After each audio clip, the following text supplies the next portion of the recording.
नमस्कार. हे काय आहे ओळखलत का? तर ही आहे रावसाची गाभोळी.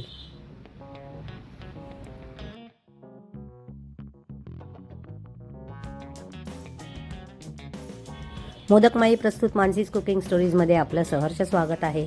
आज आपण बनवूया रावसाची गाभोळी. तर ही गाभोळी प्रचंड मोठी होती. म्हणजे मीच स्वतः फर्स्ट टाईम इतकी मोठी गाभोळी बघितली. झालं असं की मी बाहेर गेले होते आणि आमच्या शेजारणीने ही माझ्यासाठी घेऊन ठेवली होती. मी आधी कधी तिला सांगितलं होतं की तुला कधी गाभोळी मिळाली तर घेऊन ये म्हणून. तर ती घेऊन आली. मला विश्वासच बसेना, ही एवढी मोठी गाभोळी 400 रुपयामध्ये ही मिळाली. तर ही आहे रावसाची गाभोळी. आता मी करायची पद्धत कशी केली दाखवते तुम्हाला. मी पाणी उकळत ठेवलं, त्याच्यामध्ये मीठ, हळद, तिखट, धणे पावडर, थोडा गरम मसाला, सर्व असे मसाले घालून ही 2 मिनटं एका साईडने आणि पुन्हा पलटी करून 2 मिनटं एका साईडने अशी साधारण 4 ते 5 मिनटं ही मी वाफवून घेतली. वाफवण्याचं कारण असं असते की गाभोळी इतकी नाजूक असते की तुम्ही जर अशीच डायरेक्ट कट केली तर त्यातली सगळी अंडी निघून जातात आणि तुम्ही फ्राय करू शकत नाही. आणि गाभोळी मसाला प्रत्येक वेळा बनवणं म्हणजे मलाही नाही आवडत इतका फार, पण फ्राय खूप छान लागतं. म्हणून मी म्हटलं चला आज तुमच्यासाठी स्पेशल गाभोळी मसाला गाभोळी फ्राय करून दाखवते. पण तुम्ही लाईक, शेअर, सबस्क्राईब करताय ना, फॉलो पण नक्की करा. ठीक आहे. तर आता आपण पुढची रेसिपी बघूया कशी आहे ती. तर इथे मी आता ही गाभोळी एका ताटात काढून घेणार आहे आणि हिचे हवे त्या आकाराचे तुकडे करून घेणार आहे, जेणेकरून आपल्याला फ्राय करायला त्रास होणार नाही. तुम्ही बघू शकताय की ती इतकी मोठी आहे की माझ्या कुठच्या चमच्यातही मावत नाही, तव्यातही मावत नाही आहे. लिटरली ती मी अशी फोल्ड करून तिला मी वाफवून घेतली. आता हे पाणी आपल्याला फेकून द्यायचं आहे, ह्याचं काय आपल्याला करायचं नाही. जर आपण मसाला बनवला असता तर ती यूज केलं असतं, पण हे पाणी आता मी फेकून हाच तवा आपल्याला यूज करता येणार आहे. तर मी इथे याचे पीसेस करून घेते आहे. आणि माझी इथे एक चूक झाली की मी मसाला बनवून याला लावायला पाहिजे होता ना, की मी जी चूक केली की मसाला मी सगळं वरणात टाकलं आणि चिंचेचं पाणी वगैरे टाकलं. तसं तुम्ही करू नका. आधी सर्व मसाला बनवून घ्या, म्हणजे ड्राय मसाले, हळद, तिखट, वॉटेवर जे आपण घेतो ते, त्याच्यामध्ये चिंचेचं पाणी घाला आणि तो ती पेस्ट ह्या सर्व आपल्या गाभोळीला लावून घ्या. माझी थोडीशी इथे चूक झाली, मला घाई असली की असा प्रॉब्लेम होतो.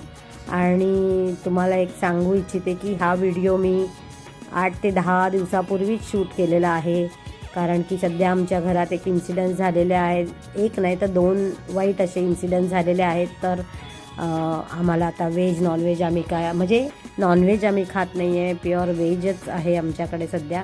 पण हे जे व्हिडिओज मी आधी शूट करून ठेवलेले आहेत तेच मी तुम्हाला दाखवते, कारण शो मस्ट गो ऑन. रोजचं काम करणं तर आलंच आपलं. तर ही अशी गाभोळी, ह्याला मी तिखट, हळद, मीठ, थोडा गरम मसाला पावडर, धणे पावडर आणि चिंच हे सर्व लावून घेतलं आहे. हे बघा, हीच चूक मी केलेली म्हणजे मग ते ना, कारण इतकं हलक्या हाताने मिक्स करावं लागतं आणि म्हणजे खूप डेलिकेट असते ही गाभोळी, त्यामुळे अगदी हलक्या हाताने ही कामं करावी लागतात आपल्याला. तर ह्याच्यापासून तुम्हाला वाचायचं असेल तर मी सांगितल्याप्रमाणे सगळे मसाले एकत्र करा, त्याच्यात चिंचेचं पाणी घ्या आवश्यकतेनुसार आणि मग असं सगळं त्याला लावून घ्या. ती पेस्ट ह्या गाभोळीला लावून घ्या. आणि आपण थोडंसं ते पाण्यामध्ये उकळवतानाही मसाले घातले होते, म्हणून जरा गाभोळीला मीठ, मसाला लागलेला आहे, त्यामुळे टेस्ट त्याची एन्हान्स होईल. नाहीतर काय होतं की गाभोळीला ना आतून मसाले लागत नाही. ही थोडीशी मी वाफवून घेतल्यामुळे थोडी त्याला टेस्ट आधीच आलेली आहे. तर आता आली आहे पुढचा पडाव असा आहे की याला हे म्हणजे थोडीशी टेस्टलेस पण असते, तर आपल्याला त्याला टेस्ट कशी आणायची ती आपल्या हातात असते. तर मी आता काय करणार आहे, एक साईडला भरपूर असा लसूण ठेचून घेणार आहे आणि तो लसूण आपण मस्त तेलात कुरकुरीत करून घ्यायचा आहे. बघा, तर मग आता मी इथे लसूण ठेचून घेते आणि मी तेल तापत ठेवलेलं आहे ऑलरेडी. तर त्याच्यामध्ये मी हा लसूण घालून घेणार आहे. कधी कधी आहे ना, गाभोळीला वशट वास असतो, त्याच्यामुळे हे सर्व उद्योग करायचे की आपण लसूण घाला, कोथिंबीर घाला. थोडीशी वाफवून घेतल्यामुळे असंच त्याची थोडी जी वैश्वास आहे तो गेलेला आहे, कमी झालेला आहे. पण तरीही लसूण घालायचा भरपूर. आणि जशी आपण फिश फ्राय करतो तशी फ्राय करून घ्यायची. ह्याला आपण ना वरनं ते रवा, तांदळाचं पीठ वगैरे काय लावायचं नाही, कारण आपल्याला कडक नाही बनवायची. मी ही ना कडक नाही केली, अशी सॉफ्टच ठेवली आहे. तुम्ही कोणत्या पद्धतीने बनवता गाबोळी मला प्लीज शेअर करा कमेंट्समध्ये. जसं तुम्ही लोक करत असाल तर आपण त्या पद्धतीने पण करून आपल्या व्ह्युअर्सना दाखवूया. पण नक्की मला शेअर करा जर तुम्ही हा व्हिडिओ बघत असाल आणि तुम्हाला वाटत असेल की अरे मी तर ह्याच्यापेक्षा छान बनवू शकते किंवा बनवते, तर प्लीज तुमची रेसिपी तुम्ही शेअर करा मला. मी नक्की तुमची रेसिपी करून दाखवण्याचा प्रयत्न करेन.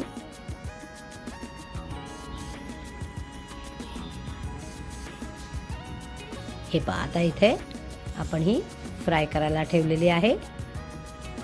मला काय एवढी सगळी लागणार नाही आहे, कारण की खरं तर ही मी तर खाणारच नव्हते त्या दिवशी, कारण तर काहीतरी होतं म्हणून मी खाल्ली नाही त्या दिवशी. पण आमची एक सूनबाई आहे जी प्रेग्नंट आहे, तिला काही ना काही चटकमटक खायचं असतं, तर मग तिच्यासाठी मी ही स्पेशल बनवली. कारण तिला काय वार बीर आम्ही सांगितलेलं आहे, तुला जेव्हा जे खावंसं वाटेल तू खा. त्यामुळे गुरुवार मंगळवार सोडून जर दुसरा कोणता वार आला तर मी तिला बनवून देते. तर इथे अशी आपली ही गाबोळी एक साईडनी तयार झाले. आता तुम्हाला माहिती आहे मला काय आवडतं. मच्छी तळत असताना मी नेहमी भरभरून कोथिंबीर घालत असते, की त्याचा जो एक फ्लेवर येतो या मच्छी फ्राय बरोबर, तो म्हणजे तोडच नाही आहे त्याला. आणि इथे मी थोडा कढीपत्ताही घालून घेतलेला आहे. कढीपत्ता पण याला छान टेस्ट येणार आहे. आणि तो तेलामध्ये ना फ्राय होतो आणि मग तो मच्छीसोबत आणि मग तो कुरकुरीत लागतो, तेव्हा ते खूपच छान लागतं. तर इथे अशी आपली गाबोळी फ्राय झालेली आहे. चला तर मग आता आपण ही सर्व करूया. तोपर्यंत तुम्ही मला सांगा तुम्हाला कशी वाटली ही डिश, आवडली की नाही, सोपी वाटली की नाही. आणि हो, लाईक शेअर सबस्क्राईब फॉलो करत राहा. चला तर मग भेटूया उद्याच्या भागात. तोपर्यंत इथेच थांबते. आजचा तुमचा संडे अगदी खुसखुशीत असावा, अगदी मजा या गाबोळी फ्रायसारखा है ना. चला तर मग बाय, एन्जॉय, हॅपी संडे.